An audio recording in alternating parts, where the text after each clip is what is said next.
Hello, folks, and welcome to this Wednesday show that we are now calling After Hours Woodworking. The reason I chose this name was for two reasons. One, we do this show after we're done working all day. I mean, we're either working on job sites or building furniture in the shop. So we do this after our regular workday. And this should also apply to you. Hopefully you're not watching this show while you're working. I'm hoping no one's going to get in trouble for this corny little show. After hours. After hours. Watch this after hours. Make your boss proud of you. So that's what we're going with. But you know what? I had so many suggestions for the names that I think we should put it to the viewers, Dan. Okay. So I'm gonna pick the top 5 that we liked, 5 titles. I'm gonna put it in the description below, and you guys can cast your vote there. We're gonna give you guys a lot to do this week. So if you want to have fun, you can do that. Plus, we got questions of the week and everything. So let's get right into it. Here's what Dan and I did this week.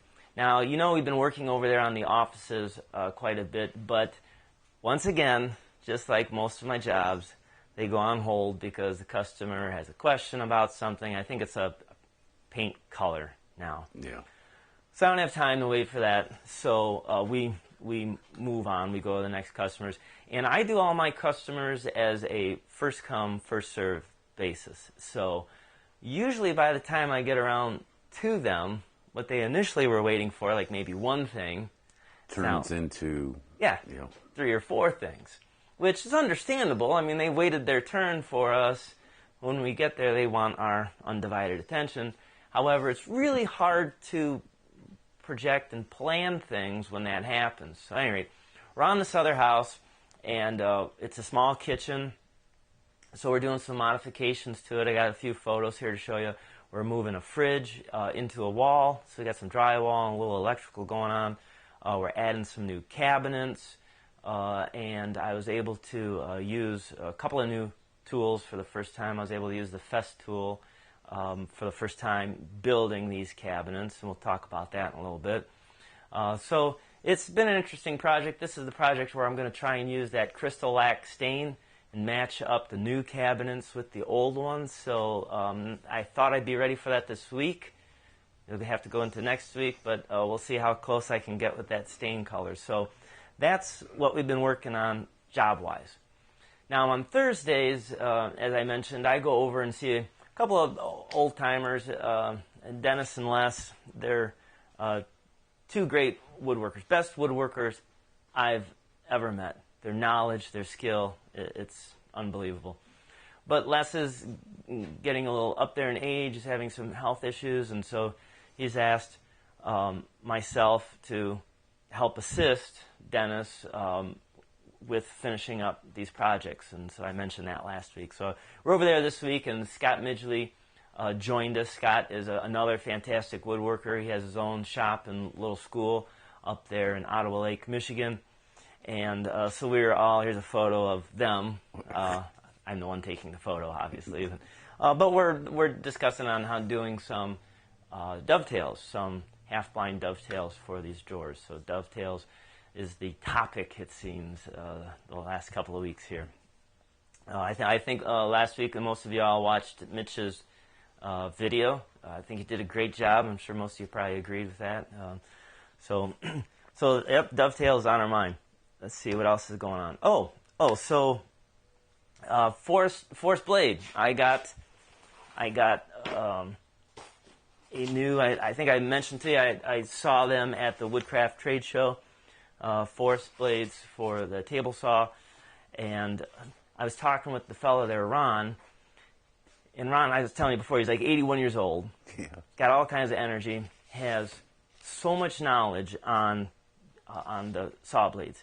And you know, I first thought, it's a saw blade. You know, goes round and round and cuts things. And that's it. That's it. Oh my gosh, there's so many things that I thought I knew that are wrong. Okay, like what? Well, for example, like I had always gone with when you're cutting a board through the table saw, that you want the blade about 1/4 inch above the material you're cutting. Not so if you're ripping. If you're ripping the board, you want it as high as it can go. It seems like it would jam. Well, it seems dangerous, which it might be, and I think Ron always says, go with what you feel safe. But here's why. Because the carbide teeth on all these new saw blades, all right, they heat up really fast. And so if the blade is only coming through a little, it's going to be... It's not letting it cool. Right. Yeah. And it's going to get hotter, so it's going to get duller quicker. If it's up as high as it can go, it's going to stay more cool and stay sharper longer. So new blades, and we're changing all the rules. Well, a lot of the rules. See, here's the thing. These have been around a long, long time. Okay. And that 1/4 inch applied to the old, whatever, just steel ones. Right. So at any rate, this is going to be neat. Coming up sometime in July. I don't have the date confirmed yet. But Ron is going to come here in the shop, and he's going to walk me through, I'm going to call it the new basics of saw blades. So he's going to come right in here. He's going to show us what we need to do and how to properly use them and set them up and get the most out of the blades. So that'd be cool. Yeah, so part of me is really, really eager to open this now and use it. But I think I'm going to wait for when Ron comes here. So anyway, that's going to be neat. Like I said, saw blades a little bit more exciting than what I thought. Okay, so speaking of saw blades, that's going to come to a little segment of should you own it. Now, I don't really like calling this tool review because I feel like in tool reviews, you should be highly skilled, perhaps like in just that field, and be comparing it against a whole bunch of others in its class. And I don't think I have the knowledge or the background for that. All I'm speaking of as a furniture maker, a licensed contractor, I've been doing this 20 years, all I can give you is my impression of it. So and does it work? And does it work? Yeah. Does it work? Does it do what it says? And is it worth it? So, now I know others in the show have really appreciated the fact that I've highlighted some more affordable tools. Like I think last week we talked about the Shop Fox marking gauge. And before that we talked about the Irwin chisels. And I can't remember some of the others. But, they've all been like in reachable price points. Now, the one I'm going to show you guys are all going to roll your eyes. But I used it for the first time this week, so I want to give you my impression. So if you followed me on Facebook and on Twitter, you saw me use the Festool track saw. And this is the 75 series. It's bigger than the 55. The blade is bigger, so I can get a deeper depth cut with it. Now, look, I gotta say, this thing's fancy. It's fancy as all get out. In fact, there was a learning curve for me on it. I mean, I actually had to look at the manual because it's different from any other circular saw that I used. Does it work? Absolutely, it works great. I guess my only, and I wouldn't even call this a complaint because it just depends on where you are, the price tag on it. It's a big price tag. Okay. I mean, the saw, and then I had to get the tracks, and the tracks come in like that whole metric system thing. Yeah. So like the track I got is about 6 foot long, which is about 2 foot short if I want to cut an 8 foot piece of plywood. So I had to buy an extension. And the extension, it fits tight. I mean, everything's really precise on this. But they sell all these little pieces, parts individually, and I get it. It adds up. It adds up. I think of it like the Lego system, Like you buy the little Lego kit, but then you got to buy all the little things that go with it, to build the town or whatever. Anyhow, I don't think you're going to find a video out there that's going to complain about it, So it's nice. It's just got a really, really hefty price tag. So what I thought I would do, not this episode, but maybe next week, is I'm going to show you a couple of things you can do with your own circular saw to help get it almost as precise as I say almost, because obviously when you spend this much money, it's going to be superior to what's currently out there. Yep. But you can achieve, and I've been doing it for years, you can. One advantage to this is as you cross-cut the plywood, it makes minimal tear out of the fibers of the wood, which is always a problem with a circular saw cross-cutting. Yeah. This has a special piece added to it to help put pressure down to minimize the cutting of the fibers. And at any rate, so I'm going to give some tips next week with your regular circular saw, how you can get good, precise cuts and nice, clean cuts. So, should you own this? Only if you can afford it. Should you own it? I don't want anyone going. I actually use that, and that's the best saw I've ever used. I know. Yeah. Dan actually used it. About a week or so before I did? Yeah. You were using it for about all morning. Yeah, that's the best saw I've ever used.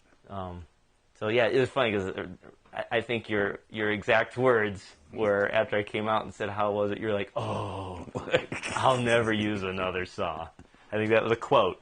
So anyhow, very nice tool, but certainly I always say buy the best that you can afford. Don't go in debt. Don't run up your credit on something. If you've got $300, buy the best saw you can get for $300. You don't have to go take out a line of credit or anything. So, anyways, that's just my advice. Okay, let's see. Moving on. What else do we got this week?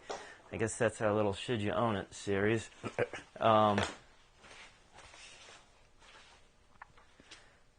Sorry, gotta look over the notes.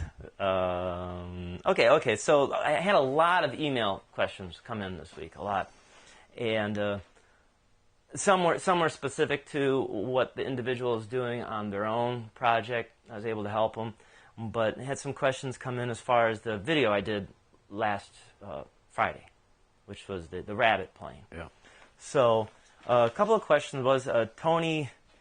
I hope I say your name right, Tony. Lenge. He asked about the breakout on when you do a Rabbet joint. So I think what Tony's talking about is, as I was using the Rabbet plane, as it comes across, how do you prevent this wood fiber here from breaking? And that's a great question. And in the video, you could kind of see it, but I didn't explain it, so this is a good place to clarify. So this is the bench hook, and I was using this in the video, and what I do to help minimize that is I make sure that this edge right here, where I want the Rabbet to be, I make sure it's flush with the edge of the bench hook. That way I have pressure applied against that wood, which helps minimize the breaking out of the fibers. The other thing that you can do is, before you start using the Rabbet plane, and you guys saw my tip of how I took the marking or the chip carving knife and made the trench, what you could do then is you could take a saw and you can, just on the corner, just pre-cut it. So now when that plane comes through, it's not going to blow the fibers apart. So there's two tips for you to help on minimizing that. Let's see. Brian Snyder and the Duck. The Duck? That was his channel name on YouTube. The Duck. But Brian and the Duck had the same question. And their question was, they have a Stanley 78 hand plane. Love this hand plane. And they were wondering, on the side here, and I'll get a close-up photo for you guys to see what I'm talking about. They said there's like this little T piece here, and they didn't know what that was for. Well, what that is it's there's three options there, and basically all three are the same. This is set up where it's not sticking down. Let me see if I can get a screwdriver. I've never moved mine. I've never ever moved mine. So I can't even loosen it. It's probably rusted in place. Oh, there it goes. So the idea is that if you're going to make a Rabbet crosscut on this, you want one of these sticking down, and mine's not even coming out. It's called a nicker. It's a nicker. So it's basically just slightly in front of, I can't even get this out. It's slightly in front of the blade. And so what it does is you are to pull, let me put this in.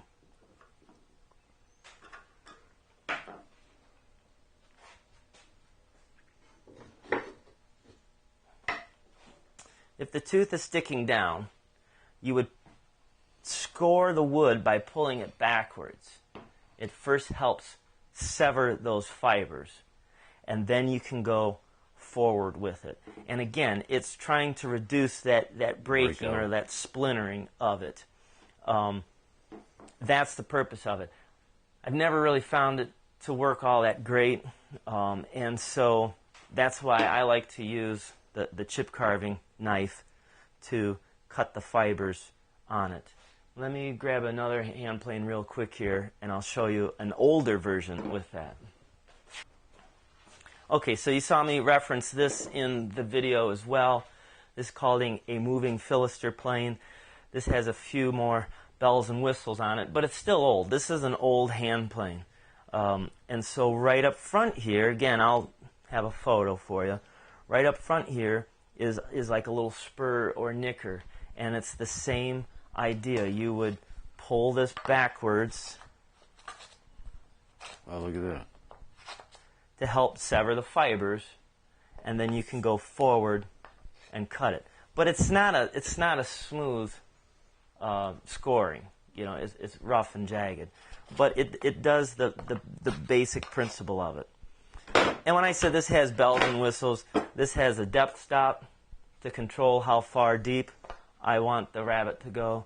It has a fence that's adjustable, how far, in I want it to go. So, this is an old version.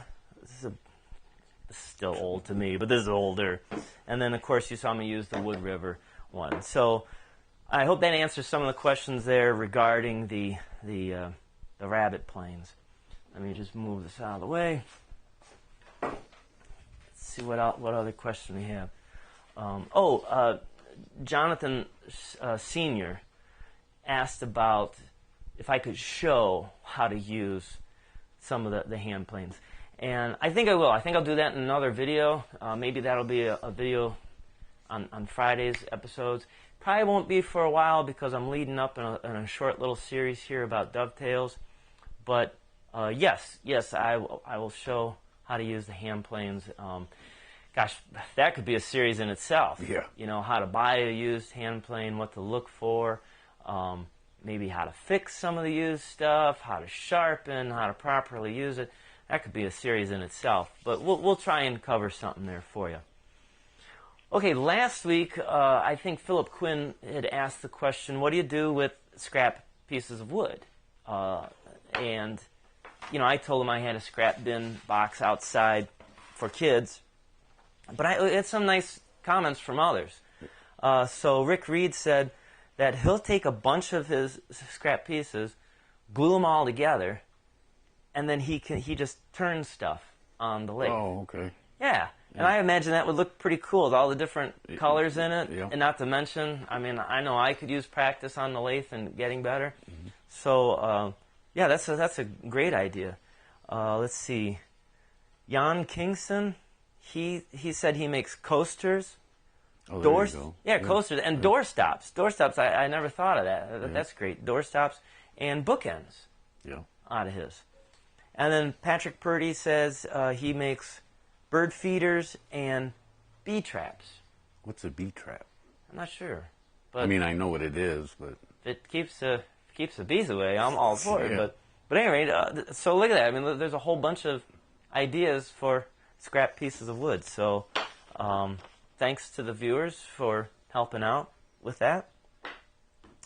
Oh, so last week my question to you guys was, I showed you, see where did I put it? Oh, I showed this old beam drill press, and I had asked what I should do with it, how far should I go and clean it up, and I think like 99% of everyone said just knock the dust off it, put some boiled linseed oil on it, and a few had a couple other suggestions to try for preserving it, and just make it look like it's still usable. Don't make it all spiffy and shiny. I was able to get a bit from Dennis. The screw for it wasn't deep enough to hold the bit, but Dennis gave me a bit, and I got to play with it a little. It is kind of fun. And I found out, so Dennis and Les were telling me that the gear on this is not to drive it in. The gear, let's see, is it out right now? I got to take the gear. Okay, the gear is disengaged. So the bit will lead itself in. Okay? The gear is to pull it out, because once it gets down in the hole, it might be tough to get out. So the gear is made to back it out. To back it out, yeah. Though I got to adjust this because the gear isn't meshing perfectly with it anymore. But at any rate, so yeah, I'm going to fix this up, and I usually do demonstrations every year for, I don't know, probably 6 or 7 different events that I go to. Yeah. Like this year I've been doing the dovetails. And but next year I think I'm going to do a demonstration on antique or traditional ways to drill holes, everything from small holes to really large holes. And I'll probably be demonstrating with this. I'll have it working by then. So that's like the portable drill of the time. Yeah, I guess so. Yeah. It would be. Yeah. For the big heavy stuff. But anyway, it's pretty cool. I'm excited to have that. So thank you for all your advice and input on that. So my question of the week to you guys, on Monday's episode, you heard me talk to a fella. He is 74 years old, and he reproduced or made a project from 60 years ago when he was in shop class. It was his first woodworking project, and I had showed on Monday's episode my first woodworking project. This was a project we made in shop class in 7th grade. It was made to catch pop bottles at the time, the caps, because pop came in glass bottles.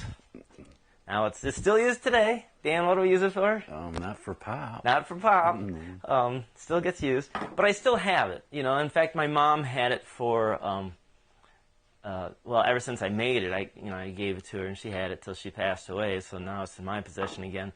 So my question is, what's the first project you guys made? Do you still have it? Or do you remember what it was? Or maybe it's one you just did last month. Maybe you're brand new to woodworking and you made something for the very first time. I'm real curious to either know what it is. You can leave the comments below. Or if you want to send me a picture, you can send your pictures and your questions to stantonfinefurniture@gmail.com. We love to see it. We love to hear about it. I'll help you in any way I can. In case you guys didn't see the video on using the Rabbet planes, I'll make sure the link is below and there as well. Dan, how are we doing on time? We are at 24 minutes. 24 minutes. Okay, that's probably a pretty good place to stop. Yeah. Right? Yep. I mean, I have something else I kind of wanted to show off, but hey, we can save that for another time.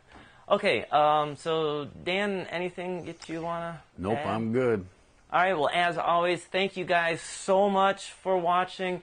Don't forget, if you want to vote for one of those titles for the show, but I think I'm going with After Hours Woodworking, you can vote, answer the question of the week, what your project was, and anything else you want to leave down there. We all do appreciate it. Until next time, keep on dancing.